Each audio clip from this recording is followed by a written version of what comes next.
Assalamualaikum warahmatullahi wabarakatuh. Perkenalkan, nama saya Nobilis Bentuk Amira dengan NIM 2410952042. Saya dari kelompok 11. Saya akan menjelaskan soal analisa pada modul 2, yaitu osiloskop dan pengukuran daya.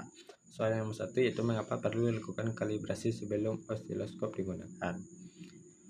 Kalibrasi pada osiloskop perlu dilakukan untuk memastikan keakuratan, konsistensi, dan kepresisan pengukuran. Dengan melakukan kalibrasi, nilai tegangan, waktu, dan frekuensi yang ditampilkan osiloskop dapat mencerminkan kondisi yang sebenarnya, sehingga hasil pengukuran menjadi lebih valid. Selain itu, kalibrasi juga menjaga konsistensi data, memungkinkan hasil pengukuran tetap stabil meskipun dilakukan pada waktu yang berbeda atau menggunakan perangkat lain. Soal nomor 2 yaitu jelaskan perbedaan tegangan AC dan DC pada osiloskop berdasarkan amplitude, frekuensi, dan periode. Pada amplitude, tegangan DC amplitudenya tetap dan tidak berubah terhadap waktu. Sedangkan pada tegangan AC, amplitude berubah secara periodik menunjukkan nilai maksimum, puncak, dan minimum pada osiloskop dalam bentuk gelombang. Pada frekuensi, tegangan AC tidak memiliki frekuensi karena nilainya konstan.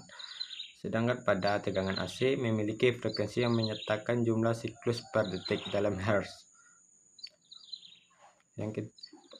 Pada periode, tegangan DC tidak memiliki periode karena tegangan tidak mengalami siklus perubahan. Sedangkan pada tegangan AC memiliki periode, yaitu waktu yang dibutuhkan untuk menyelesaikan satu siklus gelombang penuh yang dihitung sebagai kebalikan dari frekuensi. Soal nomor 3 yaitu jelaskan macam-macam bentuk gelombang berdasarkan generator fungsi dan frekuensi. Yang pertama yaitu gelombang sinusoidal.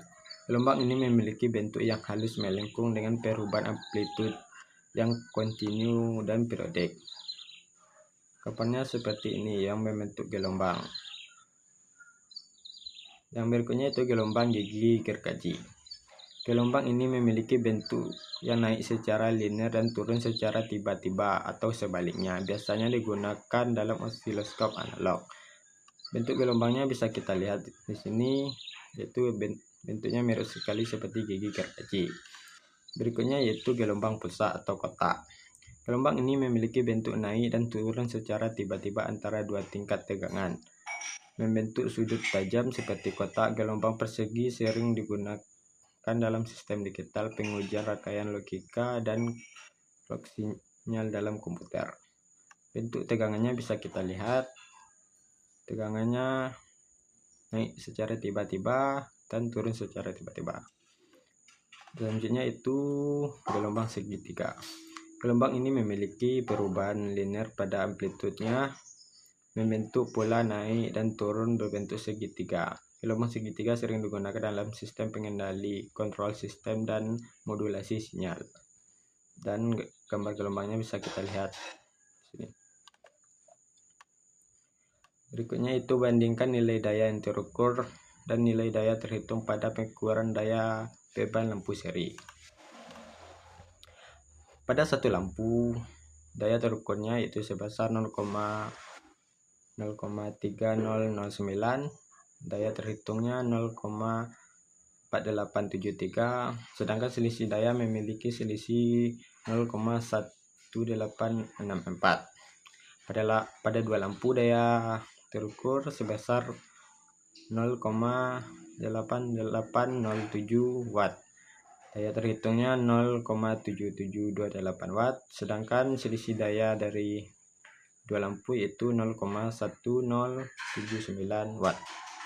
Pada tiga lampu, daya terukurnya 1,3288 watt, daya terhitungnya 1,2079. Untuk selisih dayanya itu 0,1213. Nilai perbandingan untuk semua lampu pada pengukuran daya beban seri masih tergolong kecil karena sekitar 0,1, yang artinya perhatikan merangkai rangkaian dengan cukup baik sehingga selisih antara nilai terukur dan terhitungnya tidak memiliki yang cukup besar. Juga didukung oleh LED yang cukup presisi. Berikutnya itu soal nomor 5, bandingkan nilai daya yang terukur dan daya terhitung pada pengukuran daya beban lampu paralel.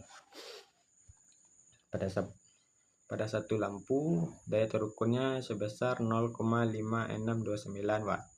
Daya terhitungnya 0,4125 dan untuk selisihnya itu 0,1504. Pada dua lampu, daya terukurnya itu sebesar 1,0782 watt dan daya terhitungnya sebesar 0,7344 watt.